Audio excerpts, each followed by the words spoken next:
और दूसरा, मेरे हबीब पाक सल्लल्लाहु अलैहि वसल्लम ने फरमाया है, हुजूर फरमाते हैं कि रमजान और कुरान का आपस में रिश्ता है। कुरान पाक कितना पढ़ना चाहिए रोजाना? ज्यादा से अल्लाह जज़ा दे। उम्मीद है आप ज्यादा से ज्यादा ही पढ़ते होंगे। भाई सुने, हदीस मुबारक में नबी पाक ने फरमाया रमजान और कुरान दोनों मिल के ना, बड़ी प्यारी हदीस है, फरमाया दोनों मिल के अल्लाह की बारगाह में मेरी उम्मत की सिफारिश करेंगे। रमजान और अल्लाहु अकबर। किस तरह? नबी पाक फरमाते हैं रमजान कहेगा ए अल्लाह, दिन के वक्त मैंने इसे तेरी रजा के लिए खाने पीने से बाज रखा, और कुरान कहेगा या अल्लाह, रात को तेरी रजा के लिए खड़ा होकर ये कुरान सुनता था। रमजान और कुरान दोनों सिफारिश करेंगे। हम ना बड़ा कुछ पढ़ते हैं, सुनते हैं, सीखते हैं। अब यकीन करें, ये खाते भाई का भाई से इख्तलाफ हो जाए ना तो वो 30 साल पुराने खाते खोल के ले आता है, सारी रात ढूंढता है कि मेरे पैसे कहां से निकलते हैं, पढ़ लेता है। कुरान पाक की बारी आती है तो नहीं पढ़ते कुरान पाक। अब्बा जी का खत्म होता है तो मांगते फिरते हैं, कहते हैं 2 कुरान पाक, 10 कुरान पाक। ये बातें बतानी नहीं चाहिए, करनी नहीं चाहिए, लेकिन चूंकि तरबियत के लिए बैठा हूं तो कर देता हूं। मेरे शागिर्दों से पूछें, यहाँ मदरसा है अल्हम्दुलिल्लाह, दर्जनों तलबा है, असातिज़ा है, मेरे पीर भाई हैं, और मेरा ये दावा है कि शायद कोई किसी से इतना प्यार करता हो जितने मेरे शागिर्द और मुरीद मुझसे करते हैं। लेकिन मैंने कभी किसी से नहीं कहा कि जरा सूरत फातिहा पढ़ के देना, मैंने अपने अब्बा जी को सवाब देना है। पूछ लें किसी से नहीं कभी कहा, कभी नहीं मैंने कहा कि जरा मुझे थोड़ा सा कुरान पढ़ दें। मैं इसको नाजायज नहीं कहता, पढ़वाना चाहिए, लेकिन मैं अपने वालिदैन के लिए कभी सवाल नहीं करता कि मुझे जरा पढ़ के दो, मैंने बख्शना है, इसलिए कि मैंने जाती तौर पे रूटीन बनाई है। मैं समझता हूं कि कायनात के अंदर मेरे ऊपर जिन लोगों ने एहसान किए उनमें सबसे ज्यादा हिस्सा मेरे माँ बाप का है। मैं समझता हूं इस बात। कितना नालायक हूं मैं कि मैं 1 महीने में एक कुरान पाक भी पढ़ के उनकी रूह को एहसास नहीं कर सकता। मेरा ये तरीका है जाती, मैं कदगन नहीं लगाता, मेरा जाती तरीका ये, अलहम्द से शुरू करो और 2 सूरतें छोड़ के कुरान पाक खत्म कर दो आखिरी, और फिर फलक और नास सूरतें साथ ले जाओ। यहां बैठ के साले सवाब नहीं करना, खत्म नहीं दिलाना, साथ ले जाओ, कब्र पे खड़े हो जाओ और फलक और नास सूरतें कब्र पे बैठ के तिलावत करो, और जो कुरान मजीद पढ़ा है उनकी रूह को वहां एहसास करो। ओ भाई, औलाद जब माँ बाप के लिए पढ़ती है तो उसे कहना नहीं पड़ता अल्लाह बख्श दे, इसलिए कि औलाद की नेकियां खुद ब खुद माँ बाप के खाते में जमा होती हैं, खुद नेकियां जमा होती हैं। मेरे भाई, तू बच्चों से ये तो मुतालबा करता है कि बेटा इस साल रमजान मुबारक में मेरे लिए सत्तू जरूर बनाना, फलानी चटनी जरूर तैयार करना, ये क्यों नहीं कहता बीवी से कि डिशे कम बनाना? तू भी बैठ के कुरान पाक पढ़, मैं भी कुरान पाक पढ़ता हूँ। इधर आओ बेटा, यहाँ बैठ के तिलावत करो, मैं भी करता हूँ। बेटी इधर आओ, बैठ के कुरान पाक पढ़ो। कितना वक्त लगता है? हाफिज और कारी और उलमा अगर पढ़े तो 20-25 मिनट लगते हैं कुरान पाक का सिपारा पढ़ने, और अटक अटक के पढ़ने वाला भी पढ़े तो 1 घंटा लग जाएगा। और मेरे नबी पाक सल्लल्लाहु अलैहि वसल्लम ने फरमाया जो कुरान पढ़ते हुए अटकता है अल्लाह उसे डबल सवाब अता फरमाता है। फरमाया जो जुबानी पढ़े सिंगल सवाब, जो देख के पढ़े उसे डबल सवाब। हुजूर क्यों? फरमाया इसलिए कि मेरा कुरान देखने पे भी अल्लाह सवाब अता फरमाता है, कुरान देखने पे भी अल्लाह सवाब देता है, देखने का भी सवाब। रमजान शरीफ में कुरान पाक पढ़े, खोल के पढ़े। और मेरे भाई, अगर तेरा बच्चा पढ़े, अगर तेरी बेटी पढ़े, कायनात का खुश नसीब बाप वो है कि बेटा कुरान पढ़े, चाहे नाजरा ही पढ़े, जिसकी बेटी पढ़े। जिंदगी में इन्हें इस काम पे लगा जाओ, मरने के बाद भी पढ़ेंगे। इमाम जलालुद्दीन सुयूती शाफई रहमतुल्लाह अलैह फरमाते, हजरत ईसा कब्र के पास से गुजरे, कब्र पे अजाब हो रहा था, अल्लाह का गजब बरस रहा था। जनाब ईसा इस्तिगफार पढ़ते डरते गुजर गए। थोड़ी देर के बाद, चंद घंटों के बाद गुजरे तो उसी कब्र पे फूल खिले हुए थे, रहमत बरस रही थी। हजरत ईसा अलैहिस्सलाम अर्ज करने लगे, मौला तू बेनियाज है, मेरी ताकत नहीं तेरे कामों में बोलने की, पर अभी तो यहाँ अजाब हो रहा था, अभी रहमत बरस रही है। जनाब ईसा कहते हैं आवाज़े खुदाबंदी आई, ईसा बंदा बड़ा गुनाहगार था, पापी था, मुजरम था, खताकार था, लेकिन जब इसका इंतकाल हुआ, इसकी बीवी हामला थी, उसके पेट में बच्चा था, बच्चा इसके इंतकाल के बाद पैदा हुआ। आज वो 4-4.5 साल का हुआ है, मकतब में गया है, मदरसा में गया है, उस्ताद ने बिस्मिल्लाह शरीफ पढ़ाई है, फरमाया उसने तोतली जुबान से कहा है बिस्मिल्लाहिर्रहमानिर्रहीम का ऐसा मुझे बतला इस जमीन पर वो मासूम जिसे अभी रहमान और रहीम कहना नहीं आता, वो तोतली जुबान से मुझे रहमान और रहीम कहे और मैं उसी जमीन पे उसके बाप को अजाब दूं। फरमाया उसने एक बार रहमान और रहीम कहा है, मैंने उसकी बाप की कब्र को नूर से मामूर फरमा दिया है, नूर से भर दी है कब्र, बरकत से भर दी है। अल्लाह करे मेरे बेटे भी कुरान पढ़े, अल्लाह करे मेरी बेटियां भी कुरान पढ़े, अल्लाह करे हम सब की औलादे कुरान पाक पढ़े। लेकिन ना इमाम आजम अबू हनीफा रमजान में 61 कुरान पाक पढ़ते थे। कितने? 60 टेक। अल्लाह अकबर। एक कुरान पाक दिन में पढ़ते पूरा, एक रात को पढ़ते, एक तरावी में पढ़ते। 61 कुरान पाक इमाम साहब पढ़ते। आप फरमाते मैंने छोड़ दिए सारे वजीफे, मैं सिर्फ रसूलुल्लाह का कुरान पढ़ता हूँ। रमजान सारा कुरान पाक, सारा रमजान। अब तो आदत ही नहीं रही हमें कुरान पाक की। अगर लोग नाराज ना हो तो महफिल नात होती है तो तिलावतें कितनी होती हैं, और नाते हमने ज़ौक़ ही नहीं बनाया, ज़ौक़ ही नहीं बनाया हमने तिलावत कुरान का। इसलिए कि कुर्रा उलमा फुकरा इनको हम तैयार ही नहीं कर रहे, हम तो एक्टर पाल रहे हैं जो पैसे लेते हैं नात खानी के। माज़अल्लाह। ओ मेरे भाई, क्या कुरान मेरे नबी की नात नहीं? हजरत आयशा सिद्दीका रज़ी अल्लाह ताला अन्हा के पास सहाबा गए, कहने लगे अम्मा जी हमें नबी पाक का इखलाक बतलाएं।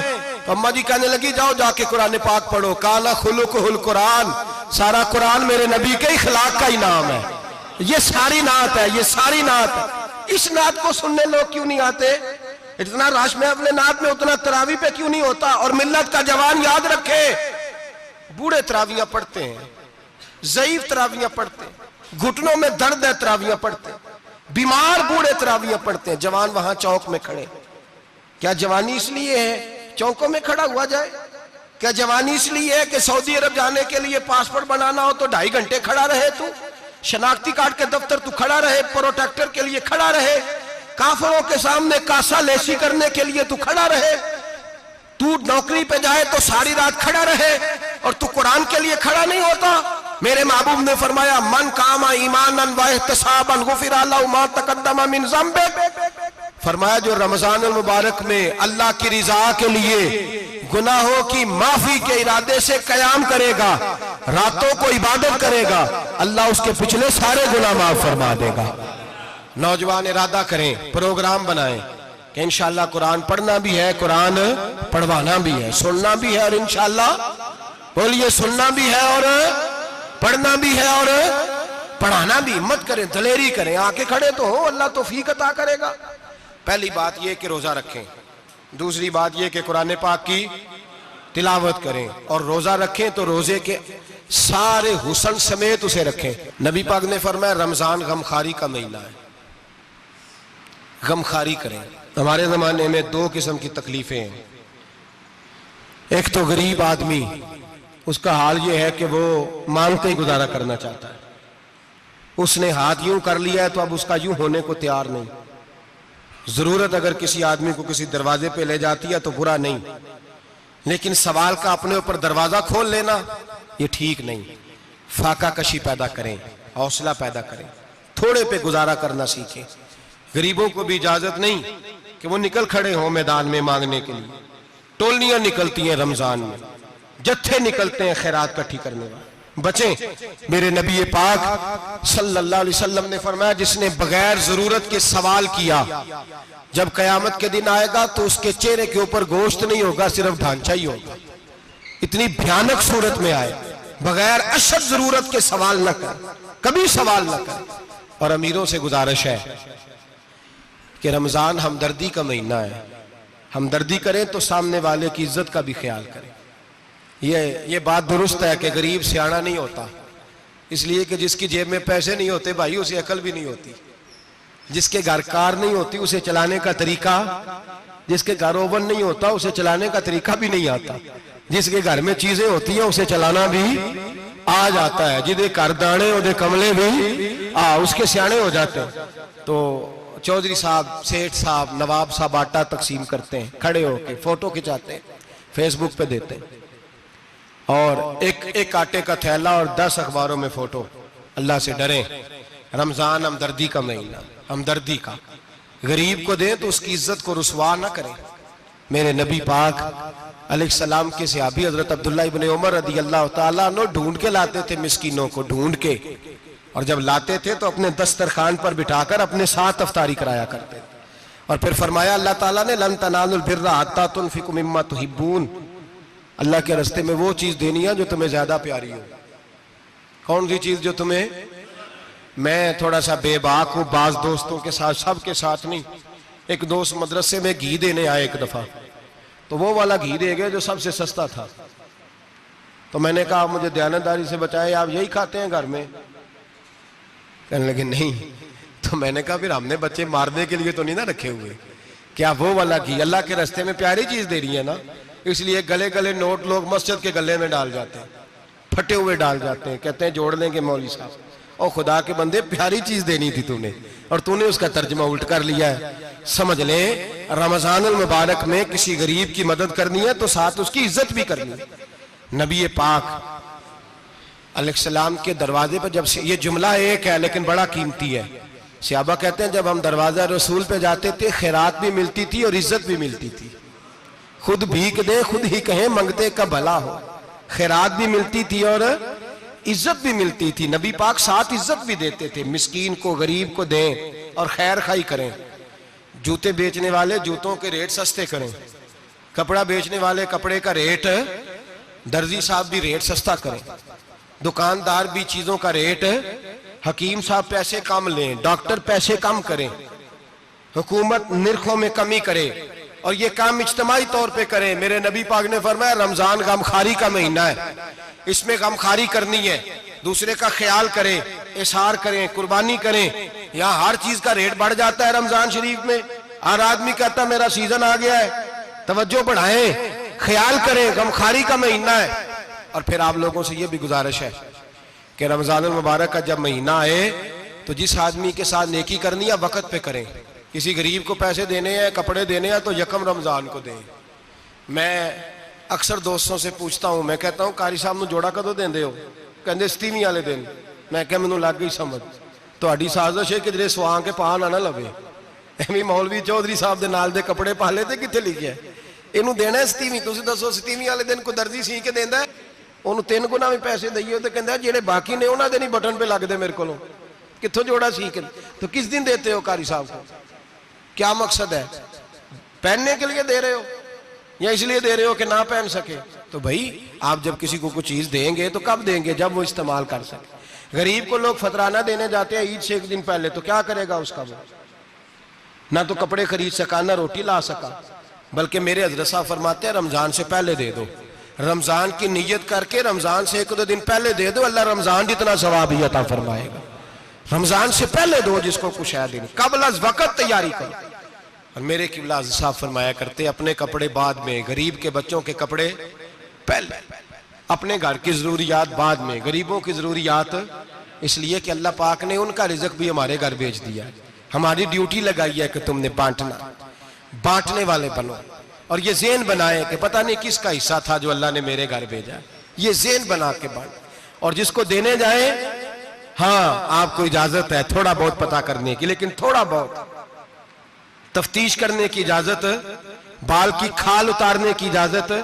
मैंने देखा है लोग गरीबों का इंटरव्यू लेते हैं, तेरा तो फलाना कमाने वाला नहीं, तू तेरा तो फला बच्चा। ओ भाई बहुत सारे गरीब ऐसे हैं, बड़े हैं जो कमाने की कोशिश करते हैं लेकिन उनका सबब नहीं बनता। हाँ हाँ है ऐसे लोग जो सऊदी अरब चले गए हैं, कहते हैं तेरा तो फला बाहर नहीं गया, है गया है, लेकिन सारे सऊदी अरब जाने वाले भी माल कमाने की ताकत नहीं रखते। कई वहां भी बैठ के बेचारे कर्जों में उलझे हुए हैं, वहां वालों के जुल्म का शिकार है। बहुत सारी आजमाइशों में तू तफ्तीश करता है। मेरे इमाम शाफी का एक जुमला अगर आपको याद रह गया तो बात बन जाएगी। इमाम शाफी रहमतुल्लाह, बल्कि हजरत गौसे आजम जिलानी के पास वो बात आपको ज्यादा फायदा देगी। हजरत गौसे आजम जिलानी को उनका एक मुरीद समझाने लग गया, कहने लगा हजरत जी आप सबको देते रहते हैं, हर बंदा मुस्तहिक नहीं होता, जरा टटोल के दिया करें। तो गौसे आजम जिलानी फरमाने लगे भाई मुझे तो लगता है तू भी उन चीजों का मुस्तहिक नहीं था जो अल्लाह ने तुझे अता कर दी है। पहले तो बता, तू मुस्तहिक था? तुझे अपनी हैसियत औकात का पता है जो अल्लाह ने तुझे दे दी है? ताकत थी, क्वालिटी थी, तेरे अंदर वो सलाहियत थी। रब ने तो नहीं तेरी तफ्तीश की कि तू काबिल है कि नहीं, तू अल्लाह के बंदों की तफ्तीश करता पड़ता है। इमाम शाफी फरमाया करते, इमाम शाफी फरमाते, रब तुझे परख के नहीं देता, टटोल के नहीं देता, रुसवा करके नहीं देता। तू गरीबों के साथ ये सारा जुल्म क्यों करता है? बस पता चल गया वो जरूरतमंद है तो दे, इसलिए कि अजर तुझे गरीब ने नहीं देना, अजर अल्लाह ने देना है। और अल्लाह अजर अमल पे नहीं देता, अल्लाह तो नियत पे अजर अता फरमाता है। तो नियत देख तेरी किस तरह की। तो मेरे भाई, गरीब को दे, कबल अज वक़्त दे। रमजान मुबारक में चौथा काम, बात आखिरी और चौथा काम सुने, रमजान में दीन सीखें। शैतान कैद होता है ज्यादा से ज्यादा, और जब आदमियों का पेट खाली होता है ना, तो ज़हन जो होता है ना, वो भी उसका फ्रेश होता है। उसमें कोशिश करें दीन सीखने की। मेरे नबी करीम सल्लल्लाहु अलैहि वसल्लम ने इस दीन को इल्म का दीन करार दिया है, शऊर का दीन करार दिया है, फहम का दीन करार दिया। नबी पाक सल्लल्लाहु अलैहि वसल्लम ने फरमाया, एक इबादत करने वाला इशा के बाद खड़ा हो और फजर तक नमाज पढ़ता रहे। एक आलिम दीन इशा पढ़ के सो जाए, उठ के फजर पढ़ ले, तो वो 70 इबादत करने वालों का दर्जा ज्यादा नहीं, आलिम का दर्जा फिर भी ज्यादा है। उस आलिम दीन का दर्जा ज्यादा है, इसलिए कि वो लोगों को आगाही देता है, शऊर बख्शता है। ये दीन जो है ये, और नबी पाक सल्लल्लाहु अलैहि वसल्लम ने फरमाया, इबादत करने वाले पर आलिम का दर्जा उतना ही ज्यादा है जितना मेरा दर्जा अपने गुलामों पर ज्यादा है। आलिम को हुजूर ने इतना बड़ा मकाम दिया। दीन सीखें, शऊर हासिल करें। ये फकाहत का दीन है, शऊर हासिल करने का दीन है। और नबी पाक सल्लल्लाहु अलैहि वसल्लम ने फरमाया, दीन की एक बात सीख लेना 1000 नफल पढ़ने से ज्यादा दर्जा रखती है। दीन की एक बात सीख लेना 1000 जनाजे में शिरकत से ज्यादा दर्जा रखती। दीन की एक बात सीख लेना, मेरे नबी पाक सल्लल्लाहु ताला अलैहि वसल्लम इरशाद फरमाते, 1000 मरीज की इयादत करने से ज्यादा दर्जा रखती है। फरमाया, जिसने रात के एक लम्हे में दीन की एक बात सीखी, अल्लाह उसे सारी रात इबादत करने से ज्यादा सवाब अता फरमाएगा। मेरे ऐसा फरमाया करते, जब सीखने वाले को ये सवाब मिलेगा तो बताइए सिखाने वाले को कितना सवाब मिले, उसे अल्लाह कितना दर्द। रमजान आ रहा है, शैतान कैद है, दीन फैलाने की कोशिश करें, जद्दोजहद करें। बड़ी नींद आती है फजर पढ़ के, लेकिन अगर किसी का इरादा बन जाए कि दीन सीखना भी है और दीन बच्चों को, तो फिर कोई नींद गलबा। एक मिसाल एक आलिम ने समझाई। कोई बुजुर्ग थे, दरवेश आलिम, उनके पास एक औरत आई, कहने लगी, मैं बच्चों को सवेरे बड़ा जगाती हूँ, बच्चे जागते नहीं नमाज के लिए। बड़ा अजीब जवाब दिया बुजुर्गों ने, दरवेश ने, आलिम ने। कहने लगे, बीबी क्यों नहीं जागते, जगाया कर, बेदार किया कर, उठाया कर। कहने लगी, बड़ी जद्दोजहद करती हूँ, उठते नहीं, बेदार नहीं होते। अल्लाह वाले थे ना। कहने लगे, ये बता, अगर उस कमरे में आग लग जाए तो फिर बच्चों को कैसे बेदार करेगी? आग से बचाने के लिए क्या करेगी? फिर तो बालों से पकड़ भी घसीटना पड़ा तो घसीट के कमरे से लाऊंगी, फिर तो चोटें लगती हैं तो लग जाए, फिर मैं परवाह नहीं करूंगी। आप फरमाने लगे, यूं समझ ले जहन्नम की आग जल रही है, अगर तेरे बच्चे ने नमाज ना पढ़ी तो आग लग जाएगी, अगर इसने इबादत ना की तो उसे आग, अब जैसे भी तुझे उठाना पड़ता है उठा घसीट के बाहर ला, लेकिन उसकी नमाज कज़ा। नींद बड़ी आ रही है सवेरे, लेकिन अगर दीन ना सीखा तो मुश्किल हो जाए। जैसे भी अपने आप को जगाना चाहिए, हिम्मत करनी चाहिए, दलेरी करनी चाहिए। हमेशा मिदहत खैरुल अनाम में गुजरे, दुआ है ये उम्र दरूद और सलाम में गुजरे।